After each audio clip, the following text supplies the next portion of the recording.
le MDR. Le fameux MDR, oui. Voilà. On entend absolument tout et son contraire sur cette thérapie par les mouvements oculaires. C'est un peu la jungle pour qui essaie de s'y retrouver. Mais qu'en est-il, vraiment? Surtout en France où ça a l'air particulièrement flou.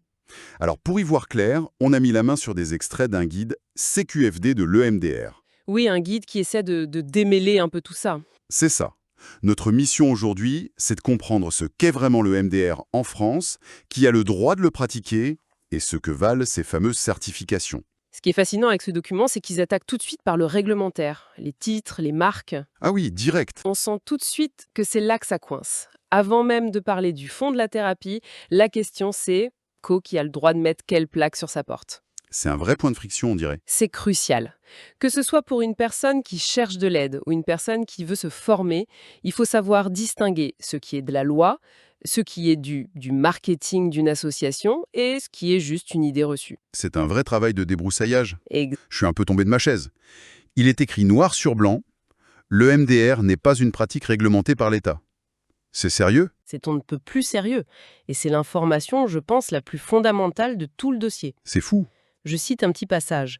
L'enseignement et la pratique des thérapies par les mouvements oculaires sont libres et... Attends, mais ça veut dire que si je pousse le bouchon, mon boulanger, s'il a envie, il fait une formation le week-end et lundi, il ouvre un cabinet praticien EMDR. C'est ça que ça implique légalement. Légalement, sur le plan strict de la pratique EMDR, on n'est pas si loin. C'est dingue, hein. Bien sûr, attention, il y a d'autres lois. On ne peut pas usurper le titre de psychologue ou de médecin. Ces titres-là sont protégés. D'accord, heureusement. Mais le titre praticien EMDR, lui, en tant que tel, non, il n'est pas protégé par la loi. Et c'est ce vide qui rend la situation si confuse. Et qui met une responsabilité énorme sur la personne qui cherche de l'aide, j'imagine. Une énorme responsabilité, oui. Celle de vérifier elle-même la solidité du praticien qu'elle a en face d'elle. Ok, point capital. Ça m'amène direct à la deuxième idée reçue que le document démonte. On pense souvent, pour se rassurer, que c'est réservé aux médecins, aux psychologues. L'élite de la santé mentale, en quelque sorte. Voilà, mais si l'État ne dit rien, j'imagine que... non. Ben non, c'est la conséquence directe. Le document est très clair là-dessus. La pratique de l'EMDR n'est réservée à aucune catégorie professionnelle. Donc un coach, un sophrologue, Un hypnothérapeute, oui, puisque la loi ne fixe aucune condition de diplôme de base, n'importe quel professionnel de la relation d'aide peut, en théorie, se former. on peut y voir une ouverture. On peut, oui. Ça permet d'ajouter un outil puissant à sa pratique. Mais c'est aussi là que le bas de blesse, c'est qu'il faut être extrêmement vigilant. Vigilance, c'est le mot. Et ça se complique. Parce que si tout le monde peut se former, on se raccroche à quoi? Au diplôme. On se dit, je vais voir quelqu'un qui a le diplôme officiel. Sauf que, Sauf que ça n'existe pas. voilà, C'est le troisième mythe que la source fait exploser. Il n'existe aucun diplôme officiel en EMDR. Le mot diplôme a une valeur juridique. En France, il est délivré au nom de l'État. ce n'est pas juste un but de papier. Exactement. Ce que les organismes de formation délivrent, et le document insiste bien, y compris l'association EMDR France, ce sont des certificats privés. Mais pour le grand public, un certificat encadré sur un mur, ça a l'air officiel. La nuance est... Elle est subtile, mais juridiquement, elle est énorme. Un certificat, ça atteste que vous avez suivi une formation auprès d'un organisme privé. Point. Ça n'a pas la reconnaissance d'un diplôme d'État. D'accord. C'est une distinction essentielle pour ne pas se faire avoir. C'est pour empêcher un organisme de laisser croire qu'il a une légitimité supérieure qui viendrait des pouvoirs publics. D'accord. Terrain déminé. Donc, pas de réglementation, pas de profession réservée, pas de diplôme officiel. Alors, si on veut bien faire les choses, ça ressemble à quoi une formation sérieuse?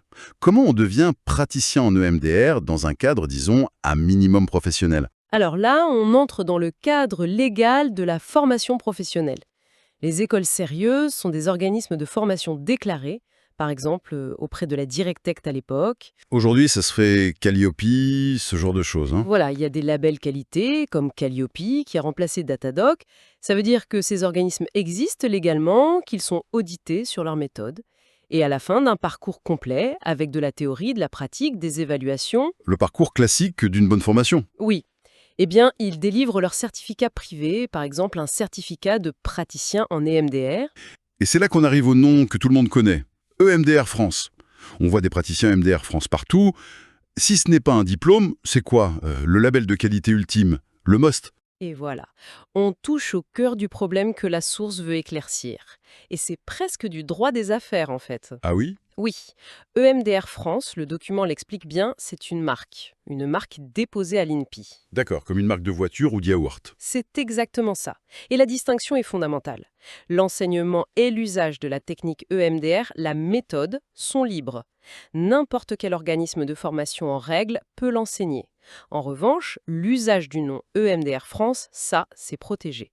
Seule l'association qui détient la marque peut certifier des gens avec ce titre. Donc, si je reformule pour être sûr, il y a la recette de cuisine, la thérapie EMDR, que tout le monde peut apprendre et enseigner. C'est ça. Et il y a le restaurant 3 étoiles, la maison de l'EMDR France, qui est le seul à pouvoir mettre ce nom sur son enseigne. C'est une excellente image, c'est exactement ça. Et le document va plus loin. Ah, Il précise que cette association, EMDR France, qui est affiliée à une structure européenne, a fait un choix qui lui est propre. lequel? Celui de ne former que certaines catégories professionnelles. En gros, les psychothérapeutes, psychologues et médecins. D'accord. Et le document qualifie ce choix, je cite, de stratégie commerciale qui ne regarde qu'elle. Oula, c'est assez direct, hein. Très direct. Mais attends, on pourrait aussi voir ça comme un gage de sérieux, non? De réserver ça à des professionnels de la santé mentale qui ont déjà un gros bagage? Ça peut rassurer? Bien sûr, on peut le voir comme ça. Mais le document le présente sous cet angle pour bien souligner que cette restriction n'est pas une exigence de la loi. Ah, d'accord. Quand une méthode devient populaire, il y a toujours une tension entre ceux qui veulent un accès large et des organisations qui essayent de créer un label de prestige en fermant les portes. Du gatekeeping, comme on dit. Voilà. Et la question, c'est toujours la même. Est-ce que le but premier, c'est de garantir la qualité ou de contrôler le marché? La source penche clairement vers la deuxième interprétation. En affirmant que d'autres écoles forment aussi bien, même si les gens ne sont pas médecins ou psy. C'est l'idée. C'est beaucoup plus clair. Laissons ces querelles de côté, même si c'est très éclairant. Revenons à la thérapie elle-même. Le document la décrit comme très puissante. C'est un mot fort. Qu'est-ce qui la rend si puissante? Elle repose sur quoi? Elle repose sur une hypothèse de départ qui est à la fois simple et assez vertigineuse. C'est que notre cerveau posséderait un système de réparation psychologique inné. Un système d'auto-guérison. C'est ça. Le document l'appelle le TAI, pour traitement adaptatif de l'information. L'idée, c'est qu'on est biologiquement programmé pour digérer nos expériences, même les plus dures, pour les intégrer et passer à autre chose. Un peu comme le corps qui sait cicatriser une plaie, notre esprit saurait cicatriser un souvenir. C'est l'analogie parfaite. Absolument. Et selon cette théorie, un traumatisme, c'est un moment où ce système de cicatrisation se bloque. Il est en panne. Exactement. Le souvenir de l'événement reste coincé, brut, non traité dans notre système nerveux. Il n'est pas rangé dans la bibliothèque de nos souvenirs. Il reste sur la table du salon avec toute la charge émotionnelle, les sensations, prêt à être réactivé à tout moment. Et l'EMDR, ce serait l'outil pour forcer le rangement? Pour relancer la machine, oui. Imagine que ton cerveau est une immense bibliothèque. Chaque jour, tu y ranges les livres de tes expériences. Un trauma, c'est un livre énorme, chaotique, qui tombe en plein milieu d'une allée et bloque tout le passage. D'accord, je vois l'image. Le MDR, avec les stimulations bilatérales, les mouvements des yeux ou les sons, ce serait comme un bibliothécaire spécialisé qui arrive. Il ne lit pas le livre à ta place, mais il t'aide à le feuilleter, à séparer les pages, à nettoyer ce qui a débordé pour que tu puisses enfin le décomposer et ranger les chapitres à leur place, dans la section Histoire. Le livre est toujours là, mais il ne bloque plus tout. Il est à sa place, il ne dégouline plus partout. L'image est parlante, non ? Incroyablement parlante, oui. Et la comparaison du document avec l'hypnose, elle vient de là? Oui, tout à fait. Quand la source dit que l'EMDR est très proche de l'hypnose, elle suggère que ces stimulations nous mettent dans un état de conscience un peu modifié. Un état où le cerveau est plus malléable. Plus plastique, oui, plus apte à faire de nouvelles connexions. Ça permet de contourner notre esprit conscient, celui qui analyse, qui juge, pour aller parler directement aux parties plus profondes du cerveau où le souvenir est bloqué. C'est pour ça que c'est une thérapie brève. C'est pour ça qu'elle est brève et puissante. Elle va directement à la source du blocage. D'accord. Je comprends mieux le mot puissant, et du coup, je comprends aussi beaucoup mieux la mise en garde finale du document. Ah oui, elle est essentielle. Après avoir expliqué que tout est libre, il termine par un avertissement très ferme. Ça pourrait sembler contradictoire. C'est la clé de voûte de tout le reste. Justement parce que c'est puissant, parce que ça touche au cœur du réacteur psychique, il faut que ce soit manié avec d'infinies précautions. 2 critères sont non négociables. Le premier, j'imagine, c'est la formation. Évidemment, le praticien doit être formé à l'outil, pas juste avoir lu un livre, avoir suivi une formation structurée avec de la pratique encadrée. Et le deuxième critère? Le deuxième, c'est peut-être le plus important pour la sécurité de tout le monde. Le praticien doit être supervisé. Supervisé, c'est-à-dire. Ça veut dire qu'il ne reste pas seul dans son coin avec ses cas, il va voir régulièrement un autre professionnel, plus expérimenté, un superviseur, pour parler de sa pratique, de ses difficultés, de façon anonyme bien sûr. C'est une sorte de contrôle qualité permanent, en fait. C'est un contrôle qualité, c'est de la formation continue, et c'est une soupape de sécurité éthique. Face à des traumatismes, le thérapeute peut être touché ou se retrouver dans une impasse. Il n'est pas infaillible. Personne ne l'est. La supervision garantit qu'il prend du recul, qu'il ne s'enferme pas dans ses certitudes. Pour le document, c'est un indispensable. Un bon praticien est un praticien supervisé. Bien. Si on fait le bilan de ce que ces sources nous disent, c'est un tableau assez contrasté. On peut dire ça, oui. En France, l'EMDR, c'est une sorte de Far West réglementaire. Pas de contrôle de l'État, il n'y a pas de diplôme officiel, mais des certificats privés, et il faut Il faut absolument. absolument faire la différence entre la technique EMDR, qui est libre, et la marque EMDR France, qui est une association avec ses propres règles du jeu. C'est la synthèse parfaite.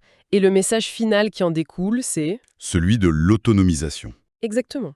Le document lui donne les clés pour devenir un consommateur averti, en quelque sorte.